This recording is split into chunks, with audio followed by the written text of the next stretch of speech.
Robert H. Jackson, the 82nd Justice of the United States Supreme Court, returned home for the final time on October 13, 1954, with a funeral service held at the St. Luke's Episcopal Church and Internment at the Maple Grove Cemetery, Frewsburg, New York.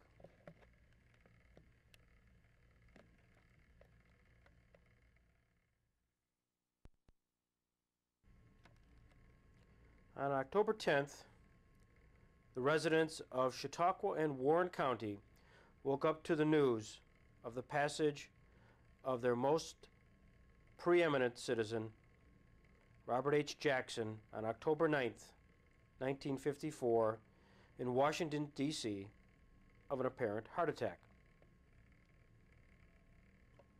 The New York Times lead article detailed his extensive private and public career and noting his many and varied accomplishments. The New York Times article talked about the fact that Robert Jackson was born on February 13th, 1892, in Spring Creek, Warren County, Pennsylvania. His father was William Eldred Jackson, a farmer, lumberman, and stock breeder. His mother was Angelina Howitt Jackson, and Jackson was of Scotch and Dutch ancestry. The Jacksons lived in a farmhouse about a mile east of Spring Creek on a hillside beside Broken Straw Creek, outside Spring Creek, Pennsylvania, where Justice Jackson was born in 1892.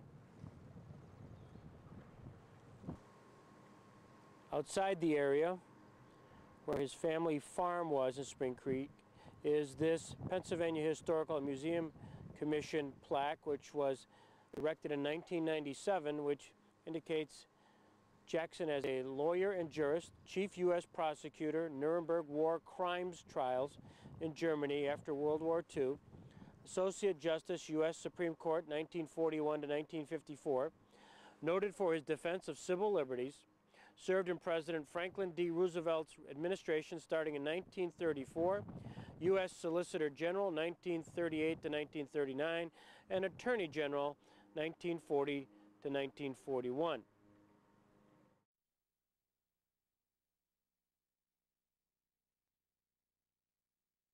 Justice Jackson suffered a heart attack on March 30th, 1954, and was advised that he could look forward to a relatively long life if he curtailed his activities, but that a continuation would represent a risk of death at almost any time. He characteristically chose the latter course and left the hospital on May 17th to be on the bench when the court's unanimous anti-segregation decision in Brown versus Board of Education was announced. The Monday edition of the Post-Journal announced the death of Robert Jackson and further announced the plans concerning the returning home of Robert Jackson to his native Jamestown and Frewsburg.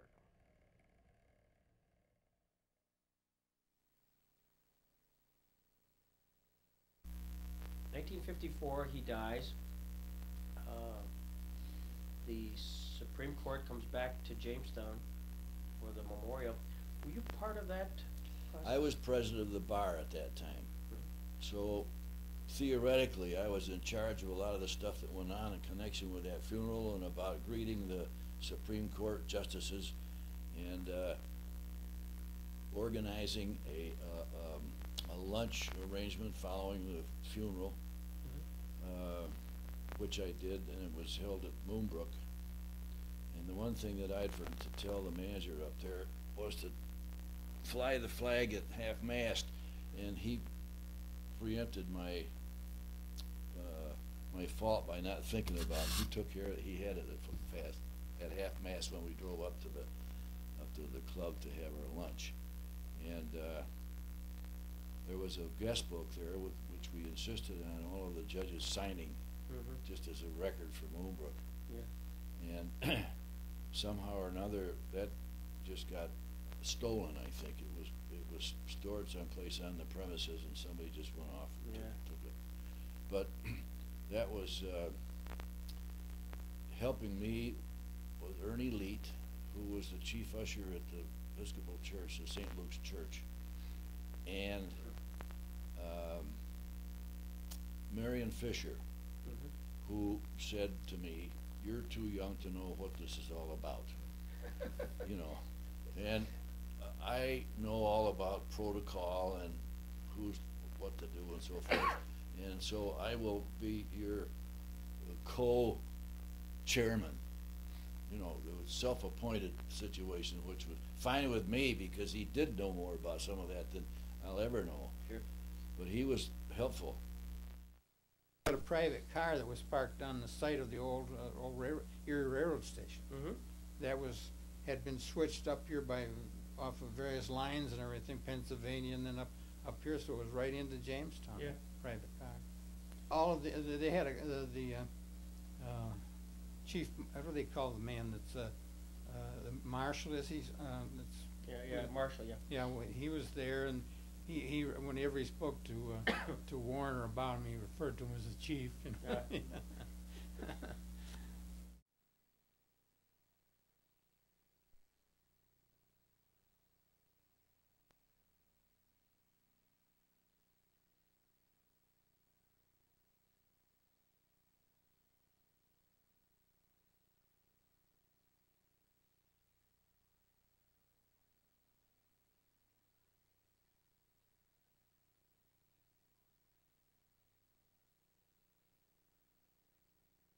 That train arrived, of course, and we had several of the members of the local bar association and out there on the platform to greet them as they came off. And one of their own protocol guys from Washington that came up with them said, "Bring your committee into the train. They want to meet you face to face." Marvelous. Yeah. What an opportunity. So we went, and each one of them was sitting in a little compartment, and we met with them and talked with them, and then they proceeded with the rest of the program.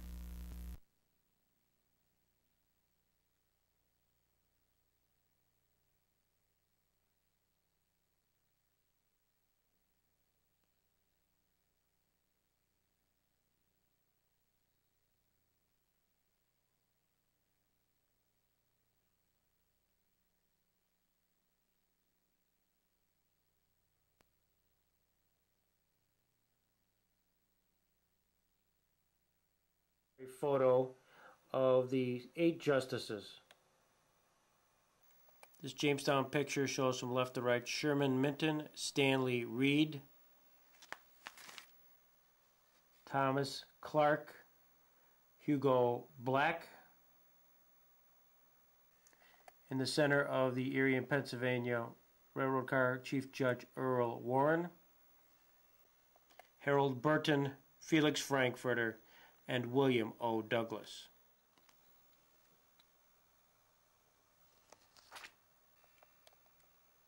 Bill Wright and Park Catchpole as one of the drivers. I was waiting to hear, as I say, from the bar exam, and when he died, they picked a group of young lawyers to drive in the funeral, and I was one of them. I think Sherry probably drove. I know my brother Bud drove one of the cars. And I had as my guests in the car Tom Clark and Minton,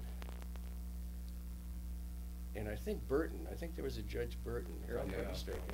Wasn't there a Minton also? And those are the 3 that I had: Tom Clark, Minton, and Burton.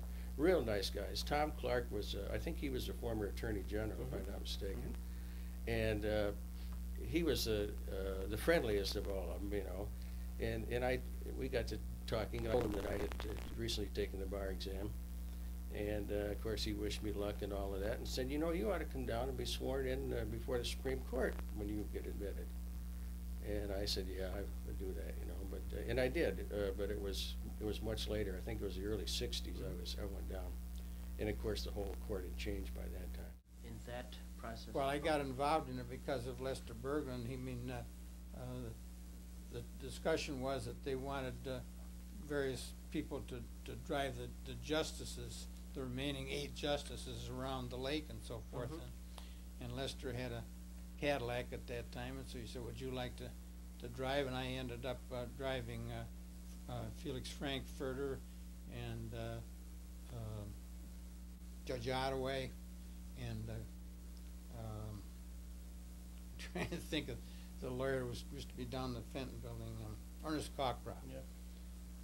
Around the lake, and was privy to all their discussion. I mean, obviously Frankfurter was quite a scholar, and he had great discussion, particularly with Cockcroft, about Swedenborg and so forth. Like Really? that. They were great philosophers, yeah.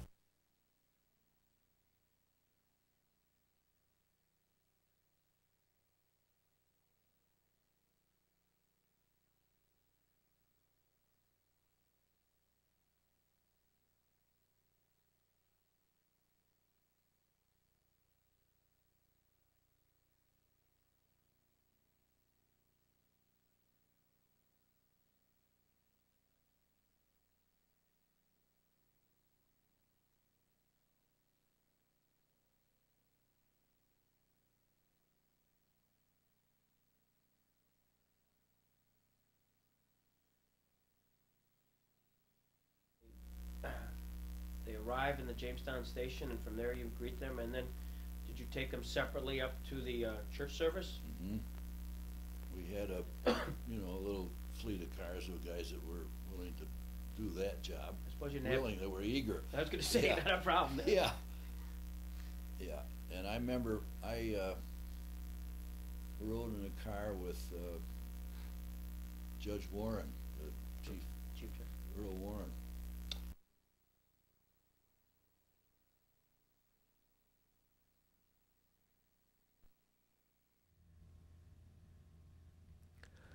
I think I was 12 when I carried the cross for Robert Jackson's funeral.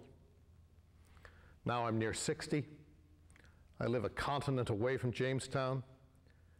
And as an Episcopal priest, I've presided over thousands of funerals in the meantime. But I still remember that day with great clarity. St. Luke's was packed. Crowds filled the porches and sidewalks around the church.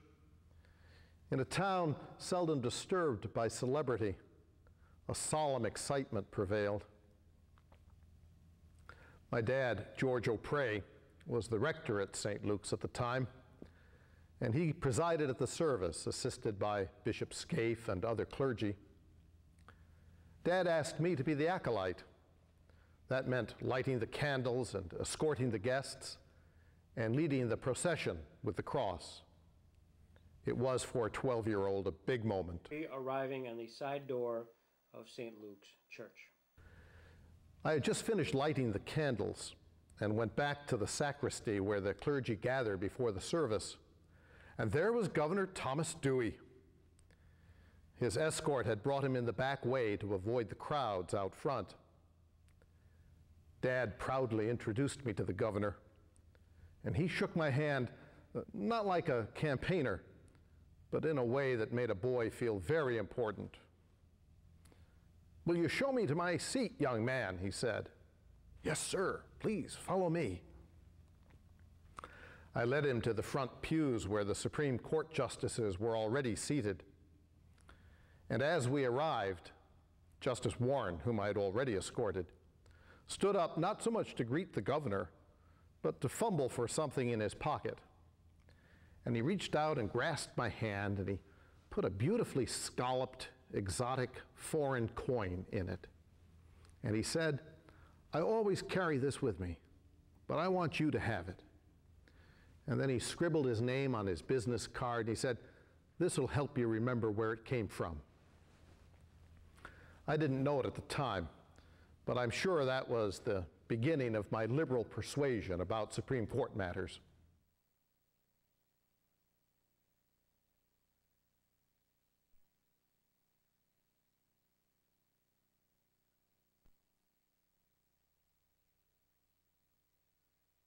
I was a bearer at that funeral, and interestingly enough, I think that's the first time my wife, Sally, ever saw me. She was a teacher at Lincoln, and she and one of the other teachers went over there and to the Episcopal Church, and were outside and watched. There was a crowd over there, and she saw the casket being carried out. Tell me a little bit about the funeral. Were you involved in meeting the justices at the train station? No. How were you selected as a pallbearer? I think I was selected. I'm not sure, but I may have either been the president of the Bar Association or something. I don't remember. Was it when the actual was it a church service itself, or was it more of a viewing? No, there was a service. Governor Dewey was there. Tell me about that story. That, as I recall, there was a little bit of something. I think that Dewey was a little upset when he came in that they didn't put him up there in the first row or something. And I was there and watched, and it looked like he was put out, and I think it ended up he sat in the second row or something. When we had pretty much everybody seated, there was a big to-do outside on the street. Sirens and like a parade of limousines and so forth. And coming down Main Street, Tom Dewey, governor of New York. Big noise, everybody ready for the service. And this arrival. And he comes in escorted by a couple of state cops and into the church, at which point Ernie Leet took over, and Dewey starts right down to sit in the aisle in front of the Supreme Court. And Ernie Leet stopped him and said, "No, sir, your seat is back here," and insisted on it in spite of the little struggle at the point right there. I watched it. So Ernie got Dewey back where he should have been, and as far as that part of the protocol was concerned.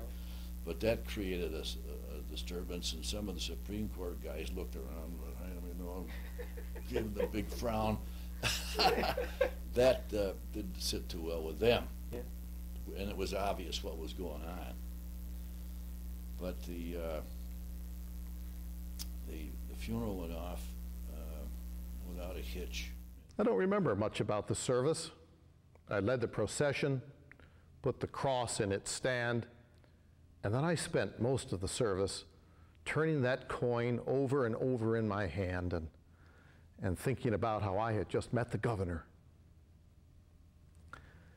When the ceremony was all done and all the speeches had been made, I took up the cross again, and I led that procession down the aisle and past the crowds out to the waiting hearse on Main Street.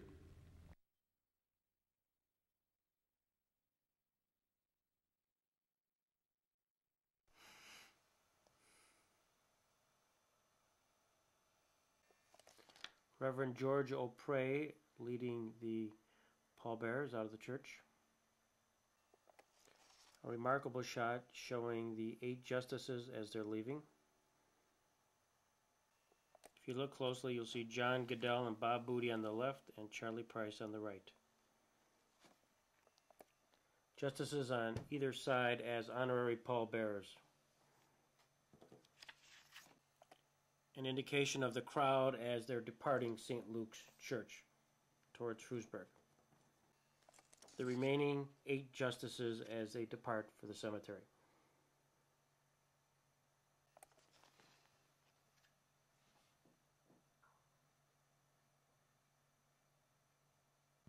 Dad and the bishop and I got into the first car, and we led that funeral procession out to the little cemetery in Frewsburg.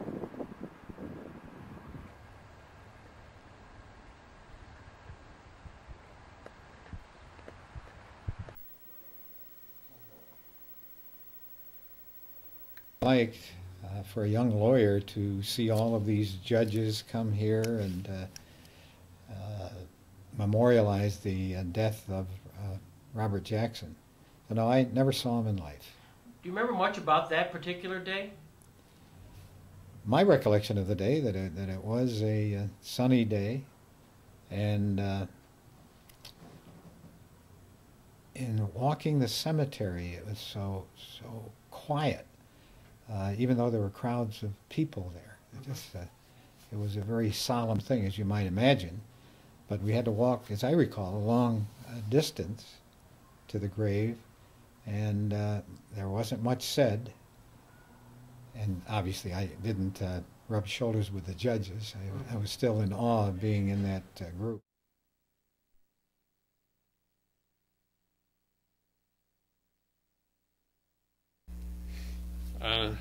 He was buried in Frewsburg. We carried the casket. It was over uneven ground, and all I could think of was the story that when the pharaohs were burying, being carried on a litter, you know, if one of the men carrying him tripped, they cut his head off. You know, all I could think is, geez, I hope I didn't even think that in my head. Folks now, the graveside service was a more intimate affair, but the justices were there, and my new friend, Governor Dewey. And again, I led the way, carrying the cross before the casket from the hearse to the graveside.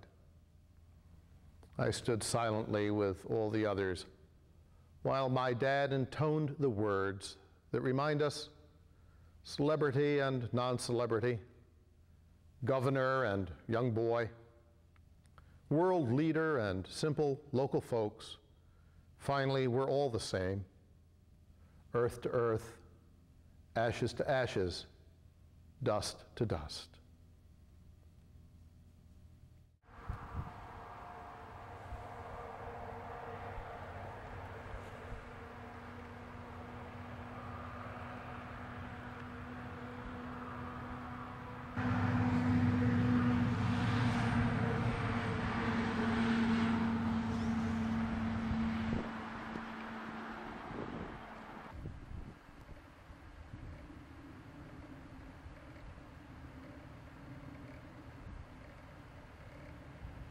The only words that I would add at this time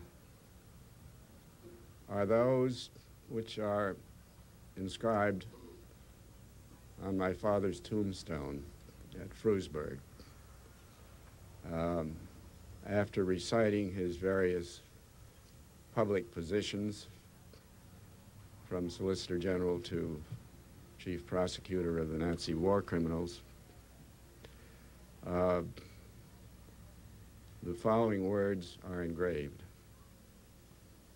He kept the ancient landmarks and helped create the new.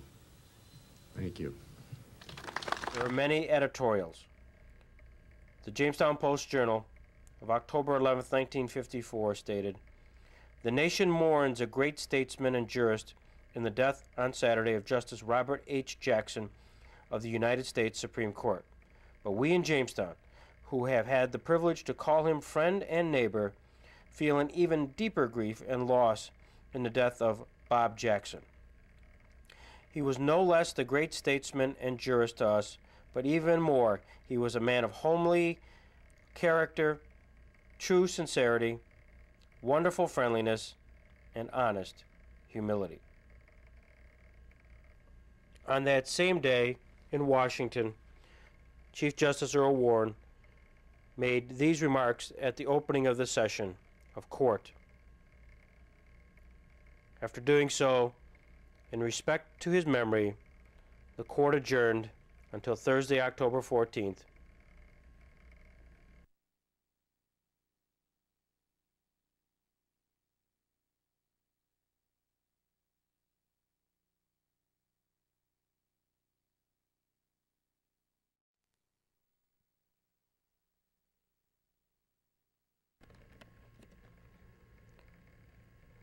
Robert H. Jackson, the 82nd Justice of the United States Supreme Court, returned home for the final time on October 13th, 1954, with a funeral service held at the St. Luke's Episcopal Church and Internment at the Maple Grove Cemetery, Frewsburg, New York.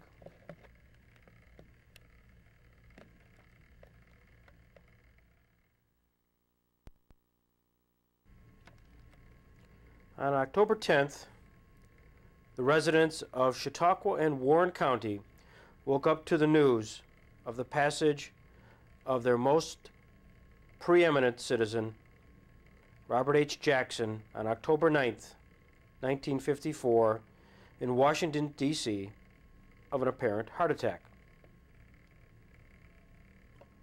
The New York Times lead article detailed his extensive private and public career and noting his many and varied accomplishments. The Monday edition of the Post-Journal announced the death of Robert Jackson and further announced the plans concerning the returning home of Robert Jackson to his native Jamestown and Frewsburg.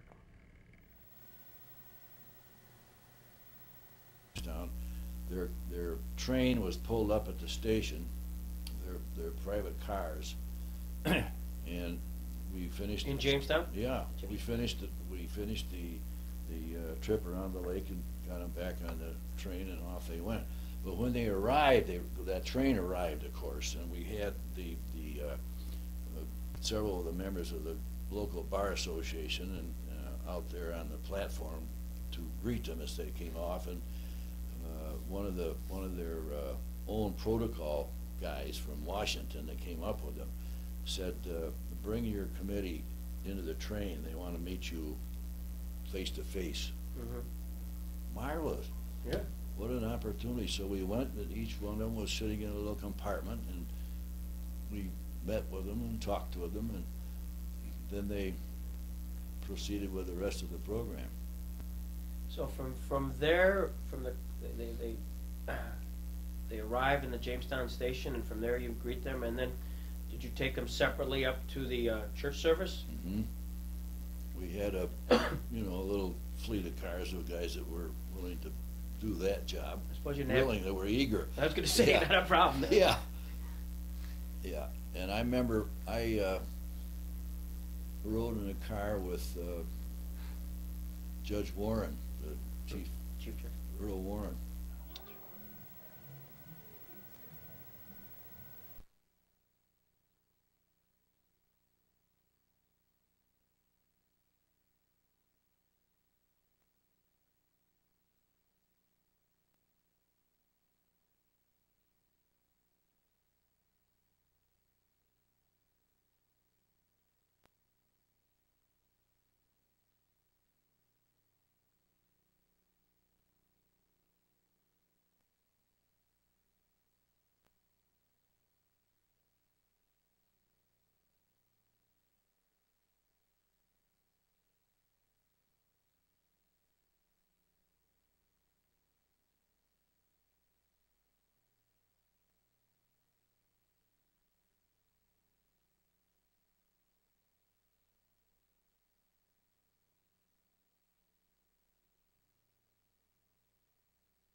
Reverend George O'Prey leading the pallbearers out of the church.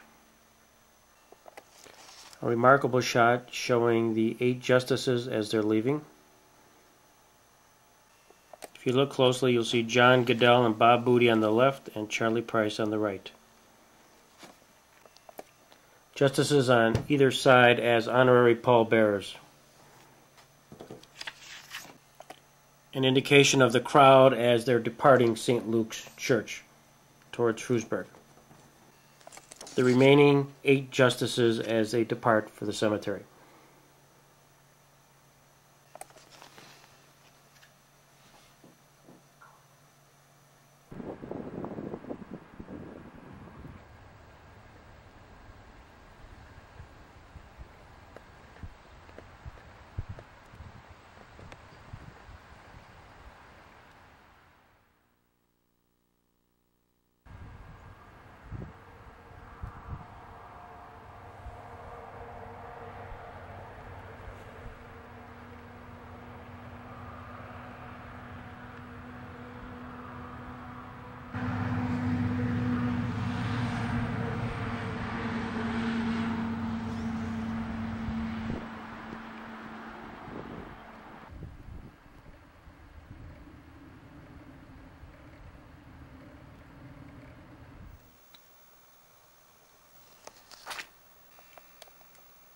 Bill Wright and Park Catchpole as one of the drivers. The burial was down in Frewsburg. Have you ever been down to see the stone? No, I could take you to it sometime. I'd love to. I'm sure Bill Cass could too. But that was quite an experience. And I remember they all went to Moonbrook for lunch. At that time. So theoretically, I was in charge of a lot of the stuff that went on in connection with that funeral and about greeting the Supreme Court justices and organizing a lunch arrangement following the funeral, which I did, and it was held at Moonbrook. And the one thing that I'd forgotten to tell the manager up there was to fly the flag at half-mast, and he preempted my my fault by not thinking about it. He took care of it. He had it at half-mast when we drove up to the club to have our lunch.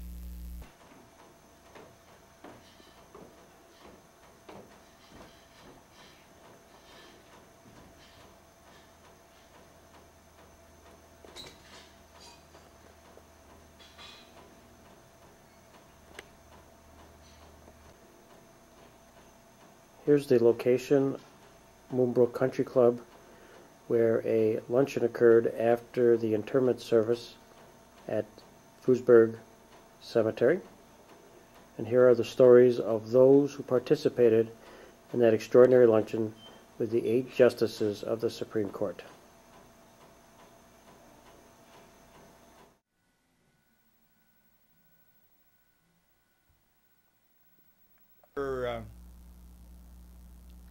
Being at the cemetery in Frewsburg,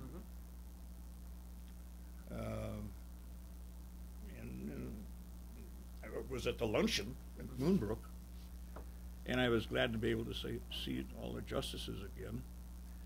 That afternoon, or for most of that, or for a good deal of that day, I had under my wing Elsie Douglas and Barrett Prettyman, who was his law clerk at the time. It was almost 42 years ago that the Jamestown Bar paid tribute to my father on the occasion of his funeral. And it occurred on these premises in the presence of most of his colleagues on the Supreme Court of the United States.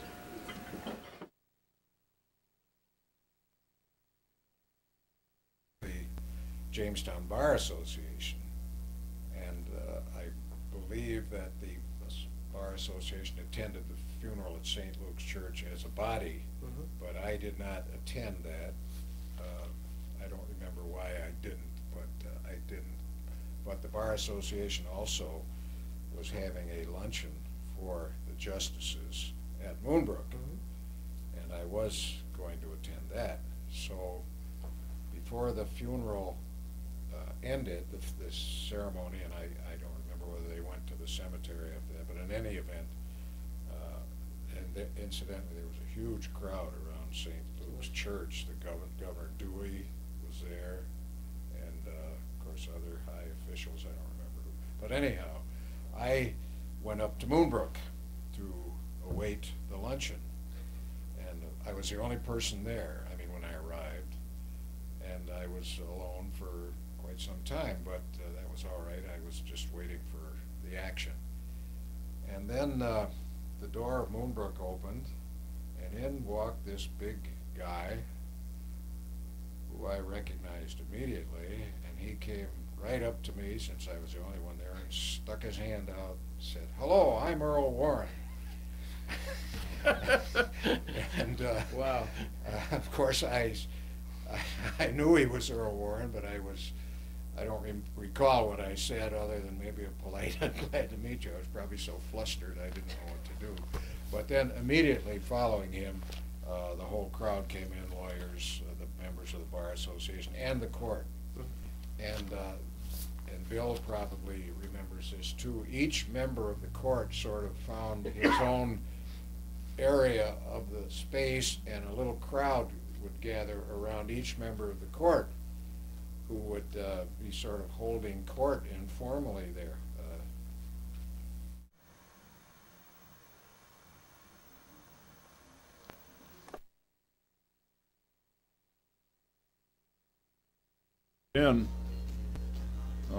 Earl Warren was in the hallway. Everybody told you about that? No. I said, "I'm Earl Warren." Shake your hands. "How do you do, Mr. Chief Justice?" Charlie Mastretta was behind me, and the procedure was to tell him about that. So I said, "This is Charlie Mastretta." "How do you do, Mr. Mastretta?" "I'm Earl Warren." So, awe when you were in there. Very much. Yeah. Everybody was tongue-tied. Yeah. Yeah. I worked in the Attorney General's office in Washington, job which he got through Jackson, I think I mentioned. He was invited to Sunday supper at Jackson's home, and he went there, and the Chief Justice was invited also with his daughter, Earl Warren. And even at that setting, the Chief Justice goes in and sits down first, and he gets up and leaves first. And so his daughter wanted to leave early, and so she left with Charles, who was driving his beat-up old Ford. He took her home with that. And when the justices were up here for Jackson's funeral, I was introduced to Chief Justice, and I started to say, "You had supper with my brother." And instead I said, "You had brother with my supper," which left him there. That was the end of the conversation. How'd you feel when that was done? Did you feel speechless? Stupid. He just looked at me, no hope for this guy.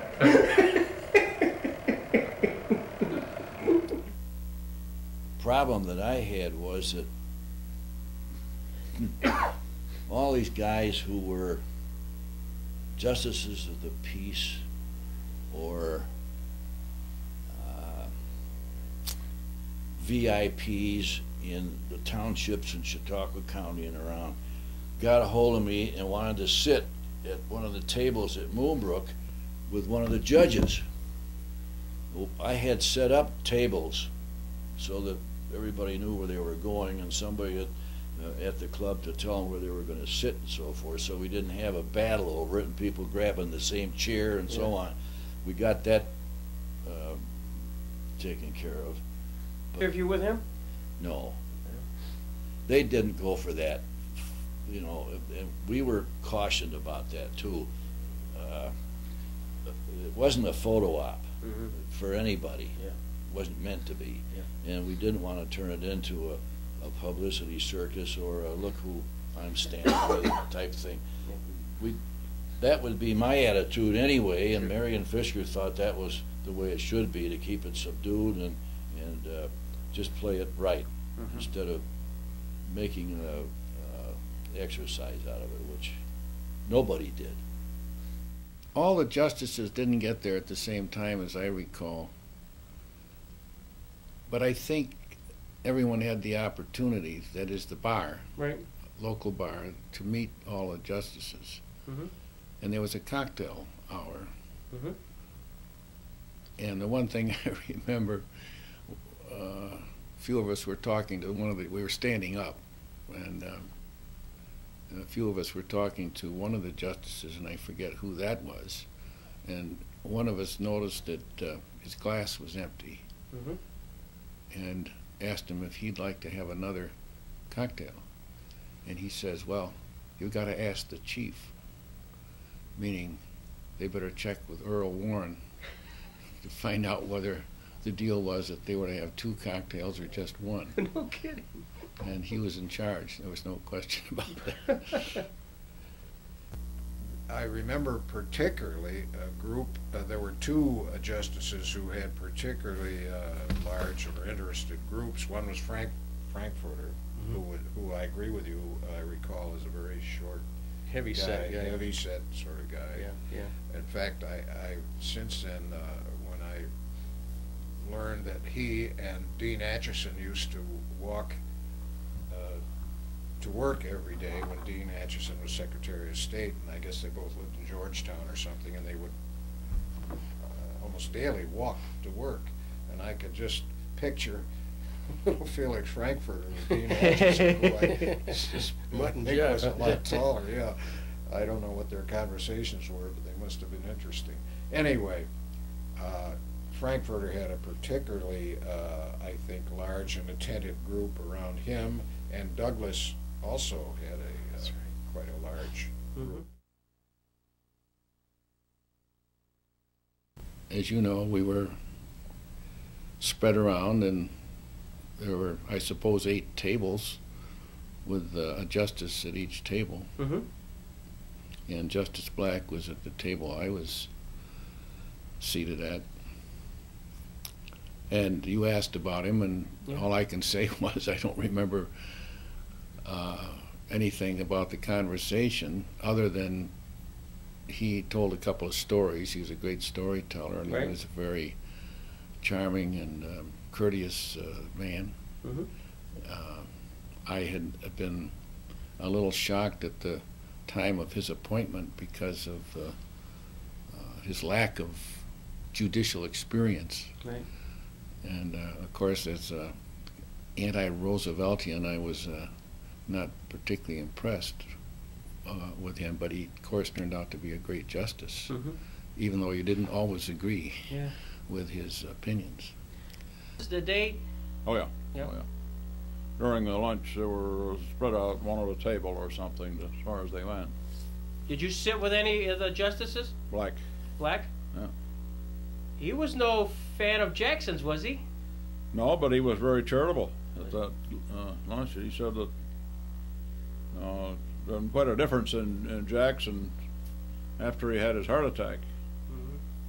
Before that, he had a lot of fire to him, but afterward he was slowed down a little bit.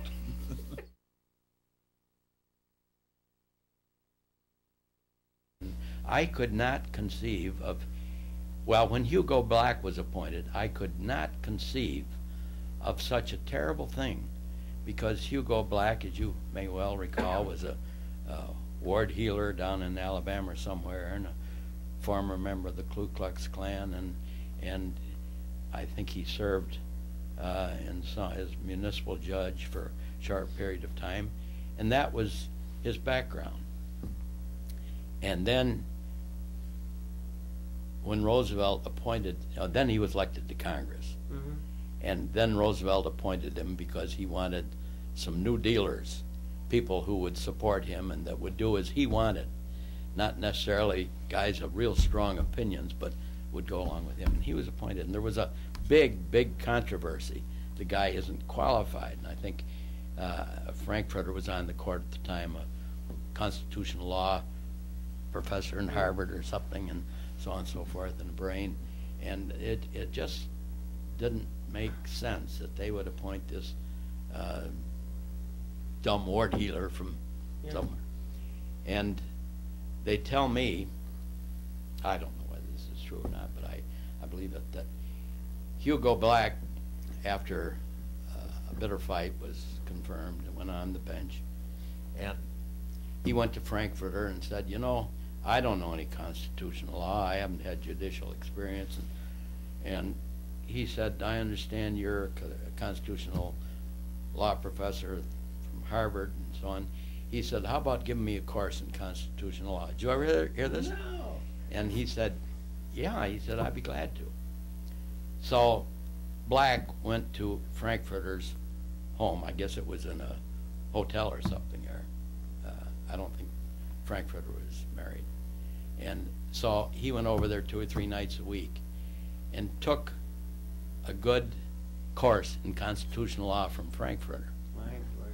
And Frankfurter, you'd think that with his philosophy and being on the bench and knowing constitutional law, he would have taught Black the course consistent with his own philosophy. But it turned around that as they were on the court longer and others came on, it ended up there were 2 factions of the court. The Hugo Black liberal faction and the Frankfurter, then the conservative faction. And they were generally on opposite sides. And they said that Black carried his Constitution with him.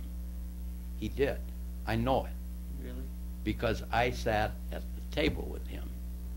And Black sat there, I sat here. I don't remember who sat here, but on this side was, remember Justice Burton, Harold Burton from Ohio?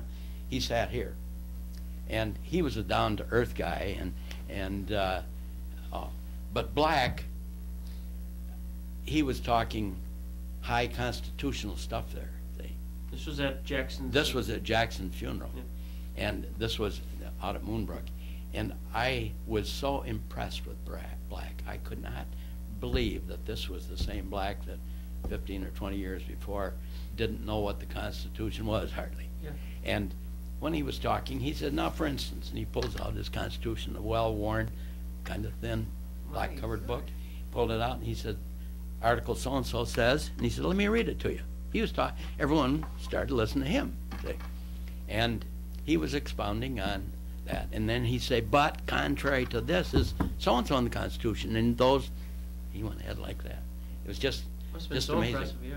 Oh, yeah. I was impressed. These are the judges that sort of stand out in your mind as you walked in there and you saw not only some of your colleagues, but you saw the 8 Supreme Court justices, and you looked around and you saw Douglas. Well, you know, Warren was an imposing figure because he was tall and stately, and then Black was kind of Judge Black was kind of a colorful guy. Was he? Yeah.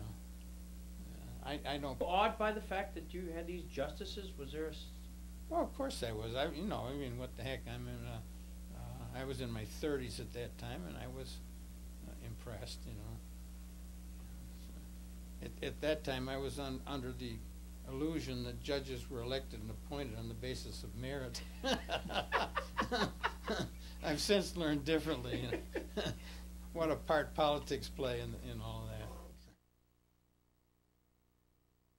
There was a lot of that went on. So I was questioned about how was Judge Warren, and I said, well, he was a very amenable person, easy to get along with, and not overbearing at all. Tried to denigrate who he was, just wanted to be a people, and he turned out to be that. It was a pleasant excursion for me. Yeah. Justice was very dignified, tall and very dignified, and of course Tom Clark was a very down-to-earth, very friendly guy, very nice.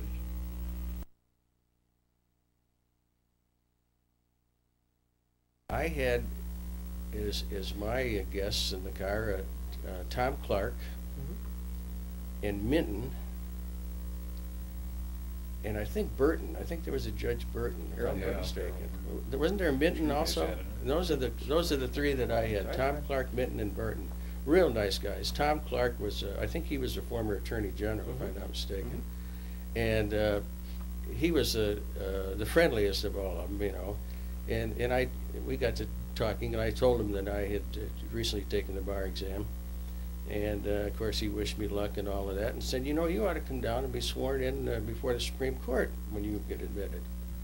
And I said, yeah, I would do that, you know. But and I did, but it was much later. I think it was the early '60s. I went down, and of course the whole court had changed by that time. But I remember driving around Chautauqua Lake, and they wanted to see Chautauqua.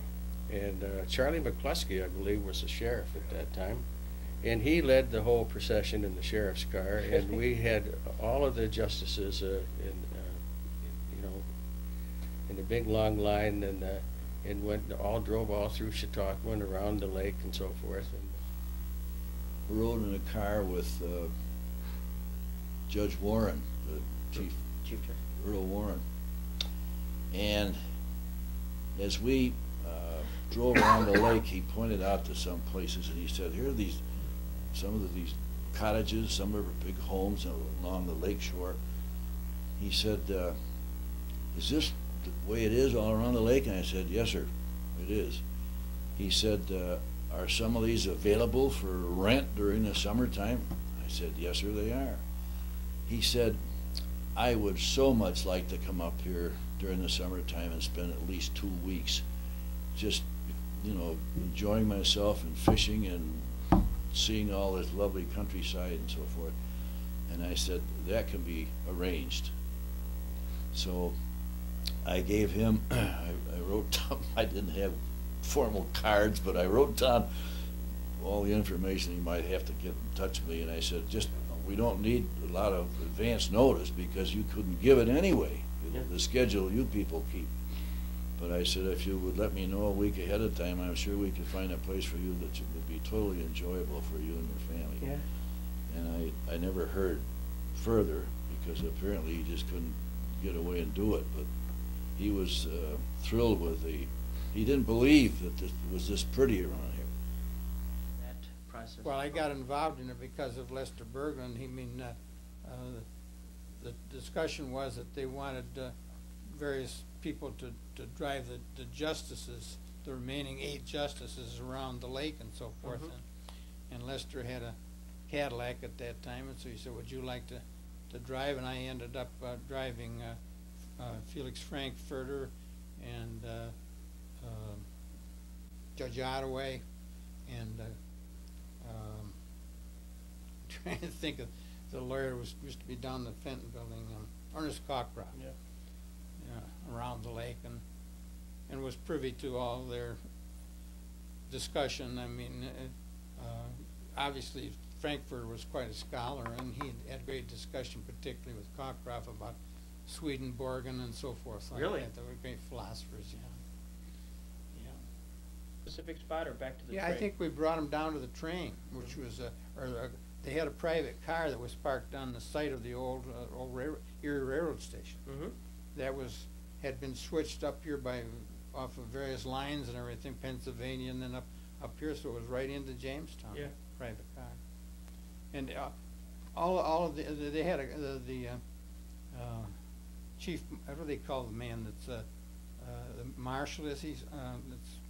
Marshal, yeah. Yeah, well, he was there, and he whenever he spoke to Warner about him, he referred to him as the chief. Yeah. This Jamestown picture shows from left to right Sherman Minton, Stanley Reed, Thomas Clark, Hugo Black. In the center of the Erie and Pennsylvania Railroad car, Chief Judge Earl Warren, Harold Burton, Felix Frankfurter, and William O. Douglas. This Jamestown picture shows from left to right Sherman Minton, Stanley Reed, Thomas Clark, Hugo Black. In the center of the Erie and Pennsylvania Railroad car, Chief Judge Earl Warren, Harold Burton, Felix Frankfurter, and William O. Douglas. 42 years ago, that the Jamestown Bar paid tribute to my father on the occasion of his funeral. And it occurred on these premises in the presence of most of his colleagues on the Supreme Court of the United States. It was a fitting venue for it was in this city and county that his career as a country lawyer, as he proudly proclaimed himself, was born and nourished. After he moved to Washington for a succession of government legal positions, he made it his habit to return nearly every summer to this area, which he loved so well. And it was here that his basic character was formed. His life embodied the Emersonian ideal of self-reliance. His desk, whether at the Department of Justice or the court,